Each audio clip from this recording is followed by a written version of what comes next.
La Corporación Cultural Nuevo Horizonte de Paine les da la bienvenida a este nuevo ciclo de charlas multitemáticas que hemos denominado Se piensa en Paine, una instancia de reflexión sobre distintos temas de interés.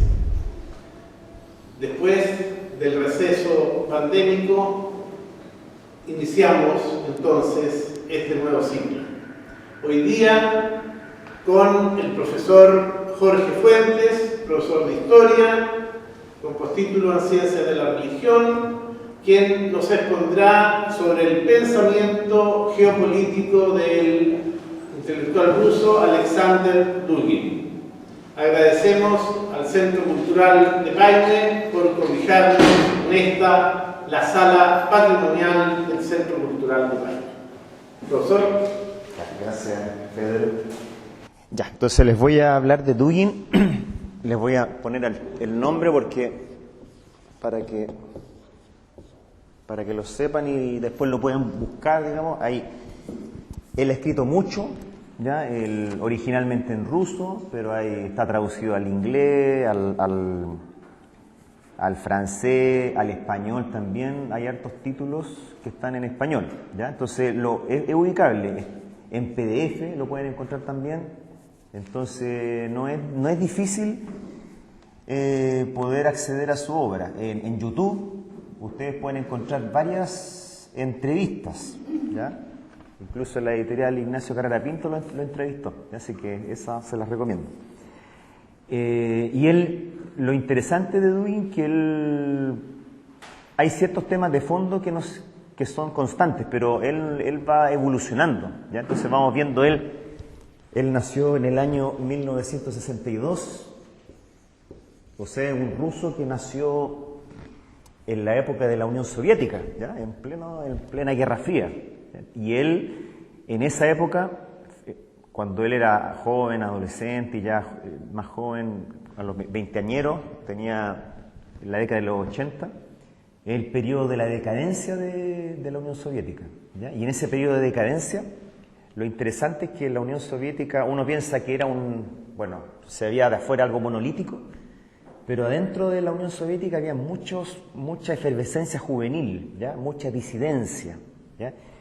Y en esa disidencia Alexander Dugin se movía mucho, ¿ya? Estaba muy inquieto él buscando y se integró a grupos como de línea más bien ocultista, ¿ya? Espiritualista, ocultista, esoterista, ¿ya? Entonces él empezó a meterse en distintos grupos y ahí él empezó a leer, a estudiar autores que uno encuentra increíbles que existieran en la Unión Soviética, autores que eran publicados en Occidente, autores de una línea más bien esotérica. Por ejemplo, yo les voy a mencionar a dos que fueron muy importantes para Dugin y que estaban en francés, sobre todo, en italiano, pero curiosamente estaban en las bibliotecas soviéticas, sobre todo en la biblioteca Lenin, ¿ya? de Moscú. Tenían acceso restringido y sin embargo se podía acceder a ellos, o sea, restringido, pero uno podía, si tenía los contactos, podía leer esos libros. Ya estaban en ciertas bibliotecas dentro, o sea, en ciertos lugares dentro de la biblioteca. Me refiero a estos dos autores, por ejemplo, Julius Evola y René Guénon, ¿ya? Evola italiano, Guénon francés. Ellos desarrollaron una idea de la tradición, ¿ya? De la tradición, de la idea de que existe una sabiduría en la humanidad que no se ha perdido, que está oculta, que hay periodos en que se oculta, ¿ya? Por eso se habla de esoterismo, ¿ya? Esoterismo, o sea, hay cierta sabiduría que se oculta. Entonces, todos los libros que publicaron estos dos autores, Evola murió en el año 1974, Guénon en el año 1951, sus libros estaban sobre todo en francés y en italiano, y esos libros están en la biblioteca de Rusia, de Moscú. Y Dugin es un tipo muy insaciable, pero de una cultura increíble, tiene una capacidad de leer, tiene una capacidad de aprender idiomas, ¿ya? O sea, muy rápidamente Dugin aprendió el francés para leer a Guénon, aprendió el italiano para leer a Evola, empezó a aprender idiomas y entonces poco a poco él se fue volviendo una persona con una cultura muy amplia, ¿ya? E incluso tradujo un libro, aprendió alemán también, ¿ya? Y tradujo un libro de Ébola que se llama Imperialismo Pagano, ¿ya? Al ruso, que fue creo que la primera obra que él tradujo de Ébola al ruso. Eran folletos disidentes, los samizdat, o sea, eran folletos que se distribuían entre los jóvenes, los círculos juveniles, círculos al margen del Estado, ¿ya? Y así siguió la vida de Dugin durante toda la década de los 80, ¿ya? Era un joven, él, veinteañero, hasta que se desplomó la Unión Soviética, el año 1991, ¿ya?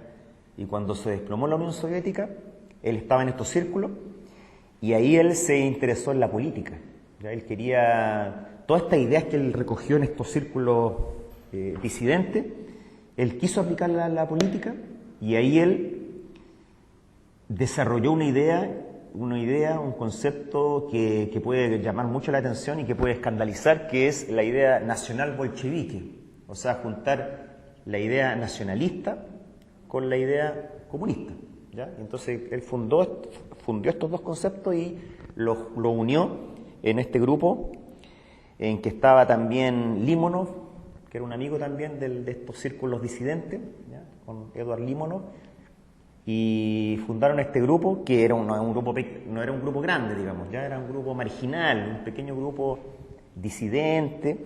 Y cuando se desplomó la Unión Soviética, en el año 1991 se organizó este grupo, ¿ya? Y organizaban conciertos rock, se organizaban charlas hablando sobre estos autores, sobre otros autores ocultistas, ¿ya?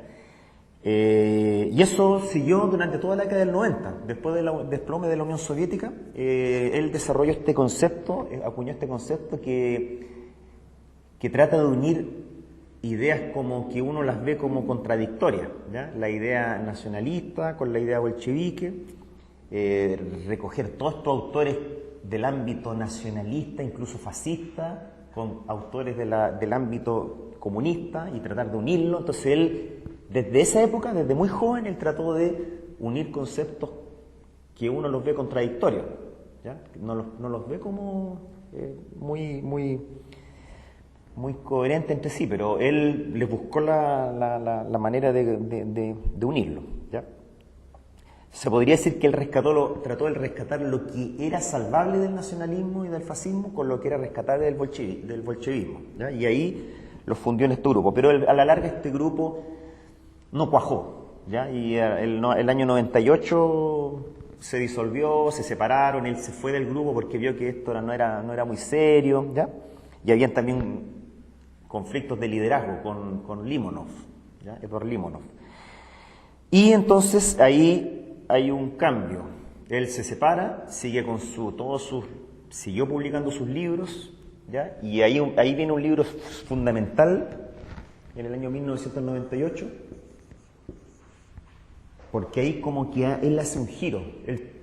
Hasta ese momento él escribía libros, ¿ya? Hasta el año 1998, pero eran libros más bien ocultista, esotérico, trataba de estar en esa línea, ¿ya? Pero el año 1998 publicó un libro que se llama Fundamentos de Geopolítica, ¿ya? Y ese libro fue el primer libro en ruso que recogió el aporte de muchos autores de Estados Unidos, de Alemania, de Inglaterra, que hablaban de estos temas, ¿ya? De geopolítica, ¿ya? Autores como Mackinday, como Schmidt y otros autores, y él los tradujo del alemán, del inglés, del francés al ruso, ¿ya? Y entonces ese libro se volvió un impacto en Rusia, ¿ya? Porque fue la primera vez que en Rusia se unió en un libro toda la información sobre geopolítica y se le dio un enfoque interesante, porque era como cómo podía Rusia salir de su decadencia, porque la década de los 90 fue una época, la época de Yeltsin fue una época muy decadente para Rusia, una época en que los oligarcas se apropiaron del Estado, en que toda la propiedad estatal se la comieron estos oligarcas, un capitalismo salvaje. Entonces, eso, lo que quiso hacer Dugin es ver que el error que estaba cometiéndose en ese momento, ¿ya? Y darle un giro, ¿ya? Que realmente se necesitaba un cambio, ¿ya? Y la importancia de la geopolítica, que cómo Rusia podía volver a ser una potencia, ¿ya? Y ese libro fue tan impactante que empezó a ser leído también en la academia militar, rusa. Los militares rusos lo empezaron a leer, ¿ya? Entonces ahí Dugin adquirió ahí un relieve que no tenía antes, ¿ya? Porque antes estaba en los círculos disidentes, ¿ya? Y ahí, en esa época, él empezó a ser leído también por los militares, él empezó a tener mucho contacto con los militares, los invitaban a charlas en la academia militar rusa, ¿ya? Entonces ahí él empezó a adquirir un concepto más bien ya más concentrado en la política, ¿ya? Enfocado en la política, cómo poder darle un enfoque político y geopolítico a todas sus ideas previas, esotéricas, espirituales, ¿ya? Entonces, a partir de ese libro, ¿ya? Ese es como un libro importantísimo. Según lo que he leído yo, ese libro, él ha escrito mucho, ¿ya? Pero el libro que más se difundió en Rusia ha sido ese, ¿ya? Fundamentos de Geopolítica, ¿ya? Y todavía se sigue reeditando en Rusia, ¿ya? Y se sigue leyendo y se sigue estudiando en la Academia Rusa, en la Academia Militar Rusa, ¿ya? Y entonces llegamos ya a la década del 2000, en que ya con todo ese conocimiento, bagaje, Dugin acuña o difunde un concepto que había sido conocido antes, pero no era tan difundido, que el concepto de Eurasia, ¿ya? Entonces ahí él empieza a hablar funda un movimiento, el año 2000, el movimiento Eurasia, que es un movimiento que trata de acuñar un nombre amplio para ese lugar que él considera importante, geopolítico, es el lugar que es como él le habla de Heartland, el centro de la Tierra, todo el área que está incluida Rusia, pero también están incluidos todos los terrenos adyacentes a Rusia, y que él consideraba que deberían unirse, ¿ya? Eso es lo que habla el concepto de Eurasia, ¿ya? Trata de hablar de eso. Él trata de evitar el concepto de Rusia y prefiere hablar de Eurasia porque es un concepto más neutral y puede englobar a distintas culturas que conviven en ese lugar, ¿ya? Por eso habla más de Eurasia más que de Rusia. Y ahí, en la década del 2000, es cuando él empieza a desarrollar, podríamos decir, esta geopolítica de los espacios, de los grandes espacios, que es un concepto que de Schmitt, ¿ya? De este alemán, ¿ya? Este estudioso de la política, Carl Schmitt, el concepto de gran espacio, ¿ya? Este es un concepto que él empezó a desarrollar en esa época y asociado al concepto de civilización, ¿ya? Gran espacio, ¿ya? Que tiene un aspecto de civilización, que es el aspecto cultural, y el aspecto también político de imperio, ¿ya? Todos esos tres conceptos son los más importantes: gran espacio, imperio, civilización, ¿ya? Y con eso él quiere hablar de las civilizaciones, ¿ya? Y ahí es el comienzo de otra etapa que podríamos hablar de cuando él empieza a elaborar la idea de una cuarta teoría política, ¿ya? Una cuarta teoría política. Entonces él ahí sacó un libro, más o menos el año 2014, que fue publicado en todos los idiomas, en español, en inglés, originalmente en ruso, pero está en todos los idiomas, uno puede encontrar ese libro, La Cuarta Teoría Política. Y ese libro es el que les quiero hablar, porque ese es como la última etapa de Dugin, ¿ya? La última etapa de Dugin, que él como que integra todo lo que viene de antes, la geopolítica, el esoterismo, y lo integra en este libro, ¿ya? La Cuarta Teoría Política habla de que, bueno, como el mismo título lo dice, en la historia del siglo XIX y XX han existido podríamos decir, tres grandes teorías políticas, ¿ya? La primera cronológicamente es el liberalismo, ¿ya? Entonces el primero habla que el mundo moderno, desde el siglo XVIII hasta la actualidad, ha conocido estas tres teorías políticas. La primera es el liberalismo, ¿ya? Entonces el liberalismo, que se origina sobre todo en Europa, se difunde también en Estados Unidos y en otros países, es la primera teoría del mundo moderno, de la modernidad, ¿ya? Y por lo tanto él dice que es la teoría que es como la base del mundo moderno, ¿ya? La teoría del liberalismo, en que se le da preeminencia como sujeto al individuo, ¿ya? Entonces de ahí la importancia del individualismo, la importancia de la primacía del individuo, la primacía del capitalismo después, posteriormente, ¿ya? Entonces todos esos conceptos los va a ir desarrollando el liberalismo, son como facetas del liberalismo: liberalismo, el aspecto cultural, económico, ¿ya? Político, ya todos los aspectos esos conforman esta primera teoría, ya el liberalismo. Luego, la segunda teoría política, él la denomina el marxismo, el socialismo, ¿ya? Que ya es posterior al liberalismo, siglo XIX, y que triunfó originalmente en Rusia, ¿ya? Con la Revolución Rusa, con la Revolución de 1917, y en que el sujeto de esta teoría política es la clase, ¿ya? La primera teoría es el individuo, ¿ya? Y en la segunda teoría es la clase, ¿ya? La clase, el proletariado en el caso del comunismo, ¿ya? En el caso del marxismo, el comunismo, ¿ya? El proletariado. Y en esta teoría es una teoría en que se estatizan todos los medios económicos, ¿ya? Entonces es como un contrapunto total con el capitalismo y con el liberalismo, ¿ya? En el liberalismo prima el individuo, prima el mercado, ¿ya?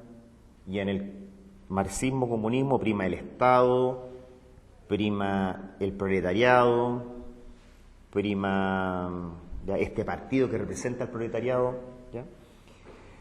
Eso es la segunda teoría política que se manifestó con fuerza sobre todo después de la Revolución Rusa y después con otras revoluciones que vinieron después, comunistas, ¿ya? Pero esa fue la primera. Y vendría después la tercera teoría política, que según Dugin sería el fascismo como término genérico, ya para las distintas revoluciones que ocurrieron en la década del 20, del 30, sobre todo en Europa, ¿ya? También en otros lugares, pero sobre todo en Europa, ¿ya?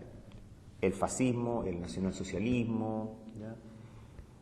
Otras experiencias que vinieron después, ya, que él también las vincula, pero eso era sobre todo esas dos experiencias, la experiencia italiana del fascismo y la experiencia alemana del nacionalsocialismo, ¿ya?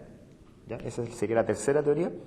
Y él señala que esta teoría, bueno, el sujeto o es la raza en el caso del nacionalsocialismo o es el Estado en el caso del fascismo, ¿ya? Esos son como los dos sujetos que él ve en el caso de esta tercera teoría.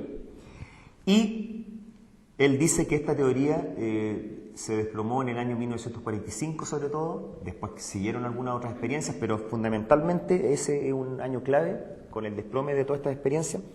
Y en el caso de la segunda teoría, que sería el marxismo, un momento clave fue cuando se desplomó en Rusia, ¿ya? En el año 1991. ¿Ya? Ese es un momento clave cuando se desploma toda la Europa oriental comunista, incluido la Rusia, ¿ya?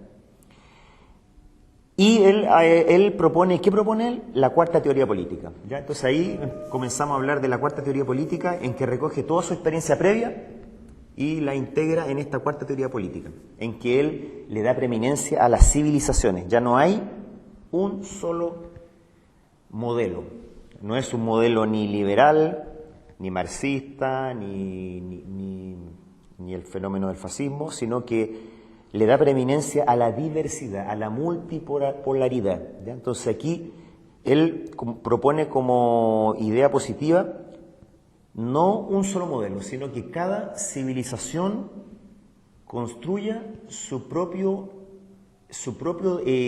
modelo económico, cultural, religioso, en todas las facetas, ¿ya? Cada civilización debe dar su respuesta, no la va a dar un solo modelo, sino que un modelo en que todas las civilizaciones dan su respuesta propia, no la da No hay una respuesta única, ¿ya? Y por eso para él acá toma relevancia la idea de multipolaridad, porque él dice que después del desplome de la segunda teoría y de la tercera teoría, la única que ha logrado triunfar en este mundo ha sido la primera teoría, el liberalismo, a partir sobre todo del año 1991 con el desplome de la Unión Soviética, y por lo tanto este liberalismo que triunfa, que él lo llama posliberalismo, ¿ya? Porque ya es un triunfo total, tan total que ya ni siquiera se puede denominar liberal, él lo llama postliberal. En este momento hay que hacer un contrapeso, ¿ya? Porque la unipolaridad es lo que está primando, dirigido sobre todo por Estados Unidos y por todos los estados que han seguido ese modelo, el modelo norteamericano. Y ahí él ve que la cuarta teoría política en realidad es una defensa de la multipolaridad, ¿ya? Un mundo multipolar, ¿ya? En que existen múltiples grandes espacios, ¿ya? Él dice que ya el momento de los simples nacionalismos ya está superado, que hay que unir a las naciones que tienen que conviven en un gran espacio, que tienen una civilización común, deben unirse para poder crear grandes espacios y grandes civilizaciones que sean contrapeso del unipolarismo y que por lo tanto sean un desarrollo de una civilización de una multipolaridad, ¿ya? Y el contenido fundamental son las civilizaciones, ¿ya? Y él le da, ¿qué contenido les da? Les da, utilizando muchos conceptos de Guénon y de Évola, ¿ya? La idea de tradición, ¿ya? O sea, de cada civilización tiene una tradición propia, tiene una sabiduría propia que uno tiene que lograr conectarse, ¿ya? Y entonces por eso él dice que la cuarta teoría política no es sinónimo de eurasianismo, porque Eurasia es propio de una civilización, ¿ya? La civilización donde está Rusia y los países adyacentes. Y por lo tanto la propuesta de Dugin no es Eurasia, el triunfo de Eurasia para todo el mundo, sino que Eurasia es una civilización que tiene un gran espacio, una propuesta cultural, una propuesta espiritual, cultural, ¿ya? Pero para ese espacio, para ese gran espacio, ¿ya? Por lo tanto, cada cultura, cada civilización tiene que descubrir su propia espiritualidad, su propia cultura, su propia política, su propio sujeto político, ¿ya? Y él aquí utiliza un concepto desarrollado por Martin Heidegger, ¿ya? El Dasein. Él habla de que no existe un Dasein, sino que existen múltiples Dasein de acuerdo a las distintas civilizaciones y por lo tanto la única manera de ser un Dasein auténtico es descubrir la cultura propia, la religiosidad propia, la espiritualidad propia dentro de cada civilización, ¿ya? Esa es la propuesta fundamental de Dugin, ¿ya? Entonces uno podría decir que esa propuesta entonces él ha venido varias veces a Sudamérica, ¿ya? Sobre todo a Argentina, y él ahí ha hablado un poco de eso también, de que Sudamérica, por ejemplo, él identifica a todo el espacio hispanoparlante o también que habla portugués, ¿ya? Todo ese ámbito hispánico y ibérico, podríamos decir, Iberoamérica, todo ese espacio tiene que descubrir su propio Dasein, su propia cultura, civilización, que la podríamos asociar a una conjunción de dos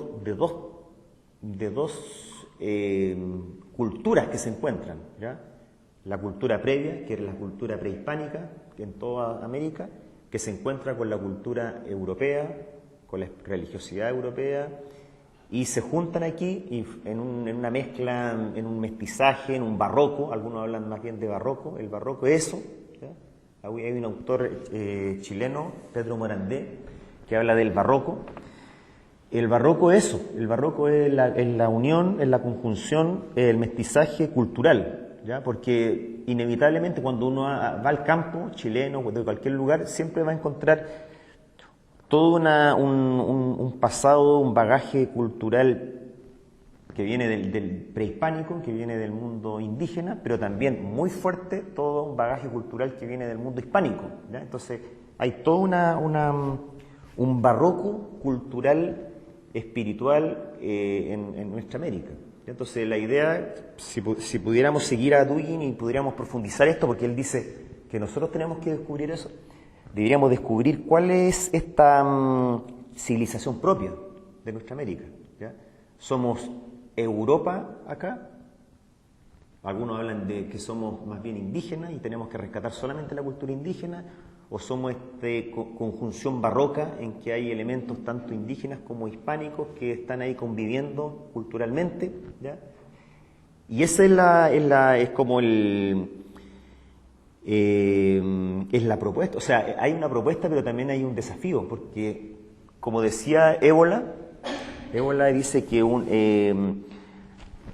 cuando el concepto de tradición no es unívoco, porque el concepto de tradición es también una elección. O sea, nosotros como chilenos, viviendo acá en Chile, tenemos que hacer una elección. ¿Qué opción tenemos que elegir nosotros? ¿Vamos a seguir la opción indigenista, como algunos lo dicen, ¿ya? De rescatar solo el aspecto indigenista de nuestro pasado? O algunos hablan del aspecto hispanista, entonces hay muchos, ¿ya?, que tratan de rescatar el aspecto hispanista de nuestro pasado. Y hay otros que más bien rescatan un aspecto como barroco, o sea, la conjunción de estas dos culturas, y tratan de buscar qué podría ser este aspecto barroco que está en nuestra cultura inicial, en nuestro mestizaje, ¿ya? Entonces ahí está el gran desafío. Esas tres opciones, alguna otra opción, ¿ya? Entonces la propuesta de Dugin es desafiante, porque lo que nos dice Dugin, él no nos dice cuál es nuestra civilización, qué es lo que tenemos que hacer en política, en economía, en cultura, sino que él dice, ustedes busquen en sus raíces, en su pueblo, cuál es la civilización que ustedes van a defender, ¿ya?, en este espacio, en este gran espacio. ¿Cuál es nuestra visión económica, política, cultural, espiritual en nuestro espacio? Nosotros tenemos que buscarla. Dugin ha hecho ese trabajo en Rusia, ¿ya? Rusia, él ha hecho toda una elaboración de cuál es el aspecto cultural, político, económico para Eurasia. Podríamos decir para Rusia y todo ese sector cercano a Rusia en que se une tanto Europa como Asia, ¿ya? Entonces esa es la propuesta que ha hecho él para su mundo. Pero lo que nos pide ahora es que nosotros también, si le hacemos caso a esta cuarta teoría política, cómo esta cuarta teoría política, si la quisiéramos aplicar a América, ¿cuál sería el contenido de esta cuarta teoría política? ¿Cuál sería el contenido de este ámbito civilizatorio, ¿ya?, esta civilización, si es que hay una civilización en Sudamérica o en el ámbito iberoamericano? ¿Cuál es la civilización? ¿Cuál es la cultura que existe aquí que pudiera ser un punto en común, que pudiera unir a las naciones, ¿ya?, de América, del espacio iberoamericano? ¿Qué nos une y qué podría ser un punto de confluencia para poder construir algo para el futuro, ¿ya? Entonces, es como un trabajo a futuro, ¿ya? Si uno se toma en serio esta cuarta teoría política, hay que hacer todo un enorme trabajo para descubrir qué es lo que es en común, ¿ya?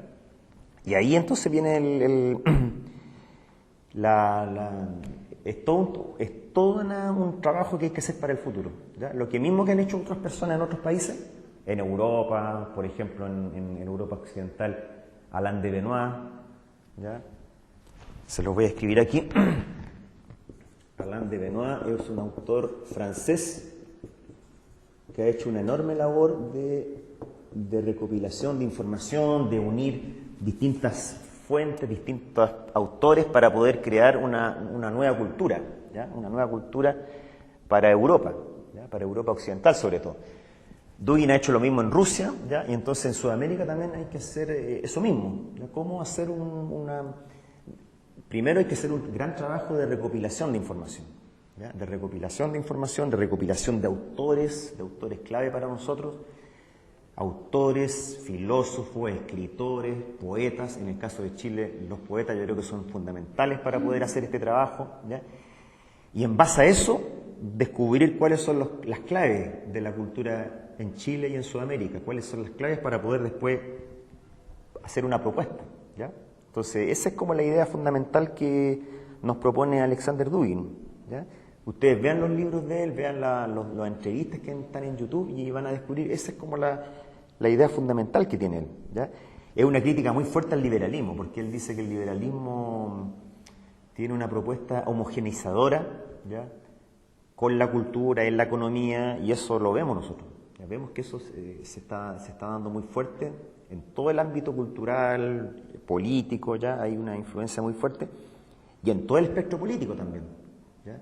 Tanto de la izquierda y la derecha uno ve una influencia muy fuerte de esta visión que como él dice, postliberal, que viene de estas potencias, ¿ya?, de Estados Unidos, pero no solo de Estados Unidos, porque el liberalismo y toda esta cultura y esta economía neoliberal o postliberal también la siguen muchos otros países, ¿ya?, de Europa Occidental, que no reconocen esta especificidad cultural de Europa, por ejemplo, sino creen que todo esto es algo homogeneizante, una cultura única para todo el mundo, un pensamiento único para todos, ¿ya? Entonces, eso hay que descubrir, cómo tomar conciencia de ese pensamiento único a nivel mundial y cómo tomar conciencia de que nosotros tenemos algo específico que tenemos que defender y tenemos que recrear, tenemos que desarrollar, ¿ya? Entonces, esa es como la idea fundamental que quería mostrarles hoy día. ¿Ya? Así que les dejo la palabra si quieren hacer alguna pregunta. ¿Ya? El Dugin es, bueno, como buen ruso, es ortodoxo, ¿ya? Es cristiano ortodoxo, entonces él está en todo ese ámbito. Incluso él tiene un libro sobre la metafísica de la ortodoxia. Entonces él tiene toda una visión cristiana ortodoxa, ¿ya? Pero él también rescata toda la cultura también pagana rusa, ¿ya?, pero dentro de este ámbito fundamental que es cristiano ortodoxo. Él dice que ese es como el horizonte del imperio ruso, ¿ya?, que él defiende. Y él dice que el imperio ruso no era homogeneizante, sino que dentro del imperio ruso convivían musulmanes, incluso budistas, cristiano ortodoxo, ya todo giraba en torno a esto, pero con la idea ortodoxa del zar, del emperador, que unificaba todos estos terrenos, ¿ya? Y eso es como la idea fundamental que él quiere rescatar, o sea, la idea de este jefe que unifica a todos estos territorios a través, con una cultura, sobre todo una cultura relacionada con es una crítica al capitalismo también, ¿ya? Porque él dice que la tradición eurasista está asociada mucho a la tierra. Él habla mucho del contrapunto entre la tierra y el mar, sacándolo de este concepto acuñado por Carl Schmitt, ¿ya? Entonces él habla de que las culturas, las civilizaciones de la tierra están arraigadas en la tierra, en la agricultura, en las tierras, no en el nomadismo, sino en el espacio propio, ¿ya? Y es una crítica también a esta visión del mar como un contacto entre todas las civilizaciones en que se homogeneiza, ¿ya? Como por ejemplo fue Inglaterra en su momento, después Estados Unidos, ¿ya?, en que utilizan el mar como un dominio sobre todos los territorios, un dominio comercial, ¿ya?, o sea, una visión más comercial y capitalista. Entonces él es crítico de eso, ¿ya? Él habla más bien de que es una visión más de la tierra, el arraigo a la tierra, el arraigo a través de la agricultura, de todos estos espacios, ¿ya?, estos grandes espacios que tiene, por ejemplo, el Rusia, que tiene un tremendo espacio ahí. Entonces, la idea de él es esa, ¿ya?, que eso también podemos verlo en nosotros. ¿Cuál sería la visión en el caso de Sudamérica? ¿Ya? ¿Tenemos esa visión nosotros también? ¿Podemos tener una idea de de un jefe que unifique todo esto, semejante al concepto ruso del zar, de este concepto de la iglesia, de la ortodoxia. En el caso sudamericano, ¿qué sería? ¿Podría cumplir ese lugar el catolicismo? ¿O el catolicismo está tan decadente que ya no puede cumplir la misma función que cumplía, por ejemplo, que cumple la ortodoxia en Rusia, por ejemplo? ¿Ya? Entonces, todas esas preguntas habría que hacérselas. ¿Cuál sería la tradición que podría emerger o que podríamos elegir? ¿Ya? Porque Ébola tiene razón, ¿ya? La tradición no es algo dado. La tradición es algo que uno, en un espacio, tiene también la opción de elegir y de promover en un espacio determinado. ¿Ya? No está dado así como algo que uno no tiene elección. Hay un espacio también de iniciativa en que de todo nuestro pasado, ¿qué elegimos? De todo nuestro pasado, ¿a qué le vamos a dar énfasis? ¿Ya? Y eso es lo que hace Dugin en Rusia, se debería hacer aquí en Sudamérica. ¿Ya? De toda la tradición que nosotros tenemos hacia atrás, ¿cuál es lo que le vamos a dar énfasis? ¿A qué le vamos a dar importancia? ¿A qué le vamos a dar más preeminencia? ¿Qué queremos rescatar de nuestro pasado? Es que eso nunca va a terminar. Dugin dice que esto siempre van a haber conflictos en todos los espacios civilizatorios, en todas las civilizaciones, van a seguir habiendo guerras, van a seguir habiendo espacios, pero siempre va a haber un objetivo de dar una unión en estos grandes espacios, tratar de buscar una convivencia entre los grandes, porque entre los grandes espacios siempre van a haber imperios y van a chocar, nunca van a tener una convivencia pacífica para siempre. ¿Ya? Entonces, va a haber una civilización eurasista, va a haber una civilización hindú, él habla también que va a haber una civilización china, va a haber una civilización Europa occidental, debería haber una civilización africana, una civilización islámica, ¿ya? Una civilización en Sudamérica, en Norteamérica. Entonces él dice que todas estas civilizaciones no van a ser estáticas, siempre van a haber conflictos, guerras, pero la idea es que se estabilicen estos grandes espacios, se estabilicen. ¿Ya? Entonces, que logren unirse, por ejemplo, los países, el ejemplo, Sudamérica, por ejemplo, ¿ya? Que lograr un espacio de convivencia, lograr poco a poco un espacio de unidad, un espacio de intercambio, un espacio en que hubiera interiormente hacia adentro paz, para poder contrapesar los demás grupos, porque si estamos en guerra entre nosotros, los demás grupos las demás civilizaciones van a poder entrar y van a poder destruirnos, ¿ya? Si estamos divididos internamente. ¿Ya? Entonces ese es como el objetivo de Dugin. Esa es la idea que nos quiere transmitir Dugin. Originalmente en su libro Cuarta Teoría Política él hablaba del peronismo como una tercera teoría. Estaba dentro de la tercera teoría, él decía que era una variante dentro de todos los fascismos, ¿ya? El peronismo. Pero después él, yendo a Argentina, él ha ampliado su visión. Y él ahora está lo que más dice es que el peronismo es la mejor adaptación que él ha visto para Sudamérica de la Cuarta Teoría Política. Él dice que el peronismo ha sido lo que ha encontrado que más se acerca a un desarrollo en Sudamérica de la Cuarta Teoría Política. Algo original que no es ni liberal, ni marxista, ni fascista, que es algo original propio de Sudamérica y que intenta hacer una creación propia dentro de Sudamérica. Sí, eso también se ha visto mucho que en Occidente hablan mucho el Rasputín de Putin, se le llama Dugin, el Rasputín de Dugin, ¿ya? Y eso también es una gran enigma, pero él como que más influyó por el lado de los militares, ¿ya? Yo creo que en el ámbito, en el círculo cercano de Putin, Dugin influye a través de los militares, porque este libro que yo les dije ha sido muy leído e incluso en Estados Unidos salió harto reportaje en que se habla de que realmente ese libro pero todos los generales rusos lo han leído, todos, o sea, todo el ámbito militar ruso tiene esta visión geopolítica que transmitió Dugin, ¿ya? Entonces por ahí hay una influencia muy fuerte de Dugin en el ámbito de Putin, ¿ya? Pero el mismo Dugin ha dicho que él ve que hay dos Putin, ¿ya? Él habla que hay dos Putin, un Putin solar que tiene conciencia de toda esta diversidad de civilización y que tiene que defender a la civilización rusa, y un Putin lunar que él lo ve como que intenta acercarse a Occidente y trata de llegar a acuerdos, pero él dice que eso ya se ha resuelto ahora con la guerra de Ucrania. Él ha visto que Putin ya tomó una resolución ¿ya? De alejarse de todo este ámbito occidental y tomar una propuesta definitivamente de hacer algo distinto, o sea, hacer un giro totalmente distinto y hacer algo totalmente distinto y separado de Occidente. ¿Ya? Entonces, ahí él está cortando lazos. ¿Ya? Ahora Putin está cortando lazos, todos los lazos que tenía con Occidente y con el mundialismo económico y político, lo está cortando ahora.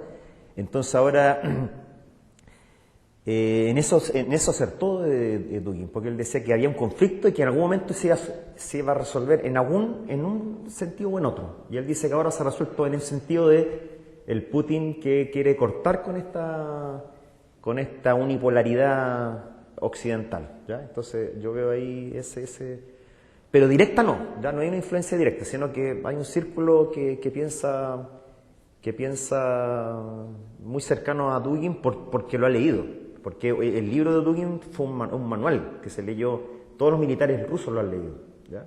Entonces por ahí hay una influencia muy fuerte.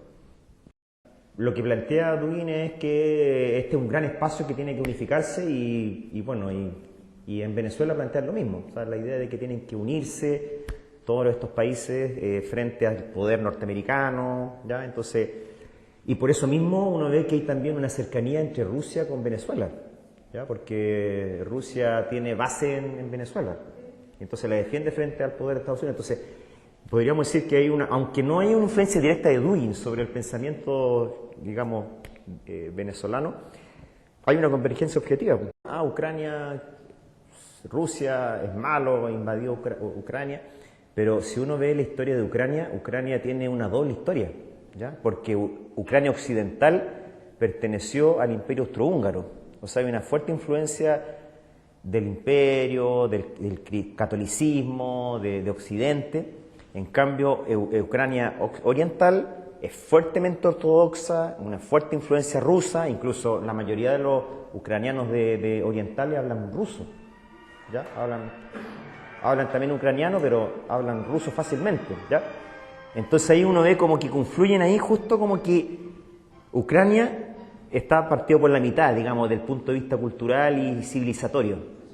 El objetivo de Putin siempre fue de que todo ese ámbito, sobre todo la Ucrania oriental, no cayera en la OTAN, no se uniera a la OTAN, porque es una catástrofe para Rusia, ¿ya? Que un sector que la mayoría habla ruso, que la mayoría son ortodoxos, cayera en manos de la OTAN, que es dirigida por Estados Unidos, ¿ya? Sería como una catástrofe para ellos, sería como algo... Ese es un objetivo, algo que Rusia no podía aceptar. Entonces Putin, eso para él era una línea roja.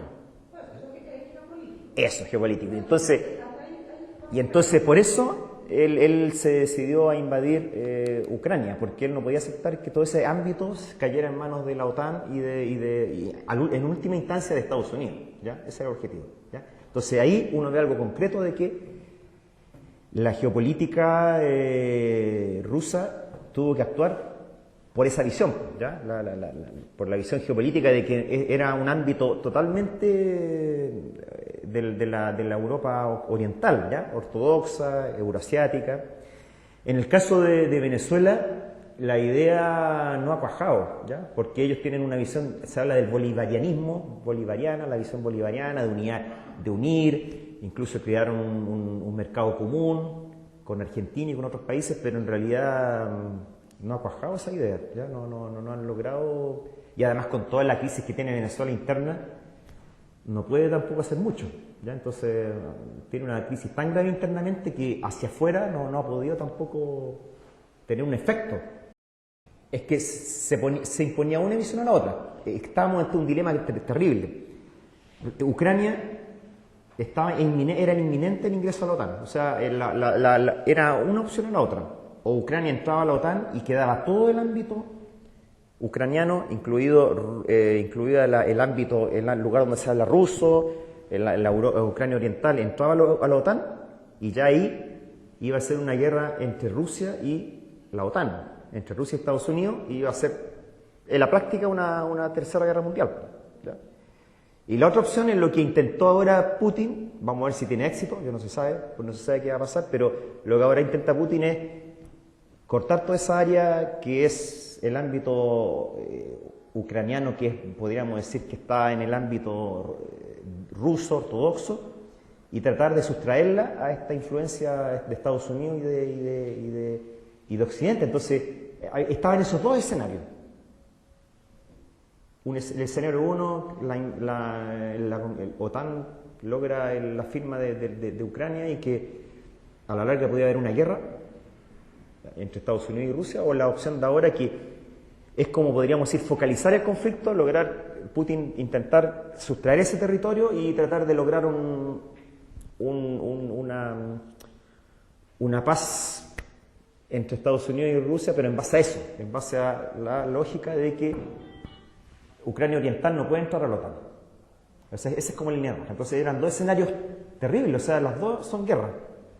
El uno era la guerra más grande, podríamos decir, esta es una guerra localizada, pero que a la larga también está Estados Unidos, ¿ya? Porque detrás de Ucrania ha podido resistir todos estos meses gracias a al poder de Estados Unidos.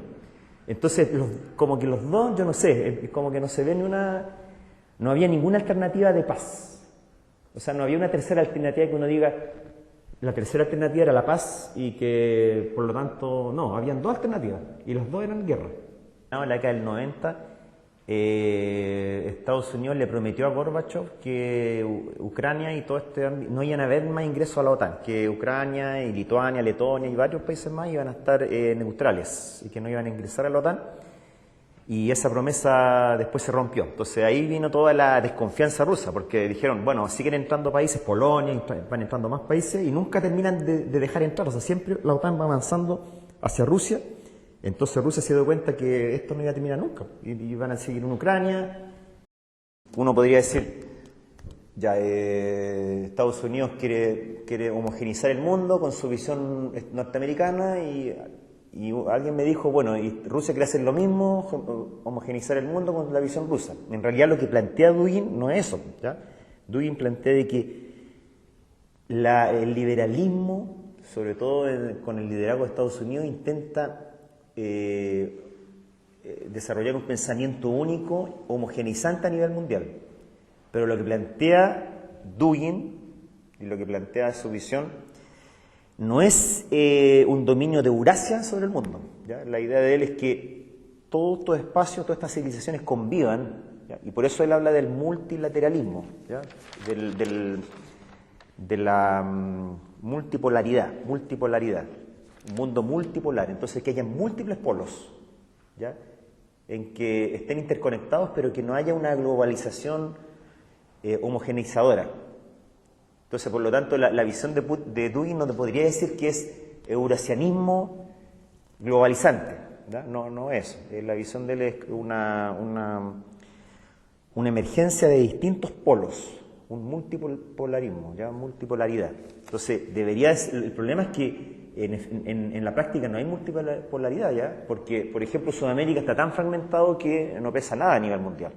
Entonces, esa fragmentación a la larga perjudica a Sudamérica porque es prácticamente invisible, ¿ya? Entonces, se reúnen todos los grandes poderes mundiales y siempre en Sudamérica a veces invitan a Brasil, pero como que Sudamérica como que siempre está al margen de todo lo que pasa a nivel mundial. Entonces, África peor. Entonces, ese es el punto. O sea, Dugin, cuando la propuesta de él es que cada polo se fortalezca, ¿ya? Entonces el polo iberoamericano se fortalezca, el polo africano debería por lo menos emerger también, el polo del mundo islámico. Entonces esa es como la idea de él, ¿ya? Entonces no son simétricas las ideas de la visión de Estados Unidos y la de plantea Dugin. Con respecto a la propuesta, ¿qué piensa de la democracia? Lo que dice Dugin es que la propuesta tiene que ser de acuerdo a cada pueblo, ¿ya? Entonces, por ejemplo, en el caso de Sudamérica, él ve que el peronismo sería una posibilidad, por ejemplo. Es como una forma de populismo, ¿ya? Que podría aplicarse, por ejemplo, como se aplicó en la época de Perón, ¿ya? Esa es una posibilidad. Y con respecto a la tradición, ¿ya? Como decía Ébola y como lo repite también Dugin, hay una elección de tradiciones, porque sí, pues, el pasado, o sea, uno dice ya, yo quiero ser tradicional, entonces voy a asumir todo el pasado de la tradición chilena, pero ¿qué es lo que es? ¿Ya? Tenemos todo un pasado indígena, tenemos un pasado hispánico, entonces podría ser indigenista, podría ser hispanista, o tal vez podríamos buscar algo ahí, una síntesis que emergió en el pueblo durante estos siglos, ¿ya? ¿Cuál es la sabiduría popular que logró pervivir en estos tiempos? Entonces, habría que ver ahí también la propuesta barroca que plantea Pedro Morandé, que yo lo encuentro muy interesante, ¿ya? Yo les recomiendo que lean a Pedro Morandé, ahí hay algo interesante, ¿ya? Lo que él plantea de la visión barroca en Sudamérica. Y ¿qué es lo que es Dugin? ¿Ya? Dugin yo diría que es un ensayista, un tipo que es genial en cuanto a unificar ideas, autores, ¿ya? Por ejemplo, yo diría que dos autores que son muy importantes para él son Heidegger y Ébola, ¿ya? Y entonces ideas de la tradición como las plantea Ébola y ciertos términos acuñados por Heidegger que podrían usarse, ¿ya? Como Dasein, como el concepto también de Ereignis, que también habla Heidegger, ¿ya? Que podrían también ser utilizados, ¿ya? Y si uno ve, Heidegger también tiene una crítica a la técnica, que también podríamos ver ahí cómo aplicar eso aquí, ¿ya? Aquí y ahora, ¿ya? El cuestionamiento de la técnica de Heidegger. Entonces hay hartas cosas que lo que plantea Dugin es como una síntesis de distintas visiones tratando de hacer una visión coherente, ¿ya? Es como un ensayista, un difusor, un intelectual, pero en la práctica política yo diría que no va muy en esa línea. Él intentó algo cuando fue nacional bolchevique, pero en realidad fue algo muy marginal, ya que no tuvo mucha influencia. Entonces yo diría que más en la política directa no. Él está más bien en el plano de la idea, de la difusión de ideas, de la síntesis de ciertas ideas, ¿ya? Del ensayo. Ha escrito mucho. Bueno, agradecemos la asistencia. En primer lugar, agradecemos al profesor Fuentes por su exposición. Anunciamos también las próximas sesiones de Se piensa en Paine en este nuevo ciclo.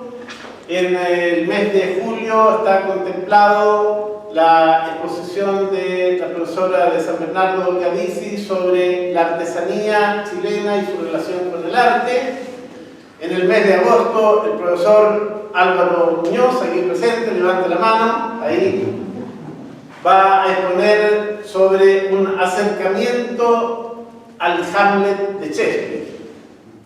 Y en el mes de septiembre tenemos a la profesora Ruth Caete, levante la mano ahí, quien va a dar una exposición testimonial de los cambios habidos en el sistema educacional chileno a través de su experiencia como profesora y de la experiencia compartida también con otros docentes del ámbito de Paine y Dugin.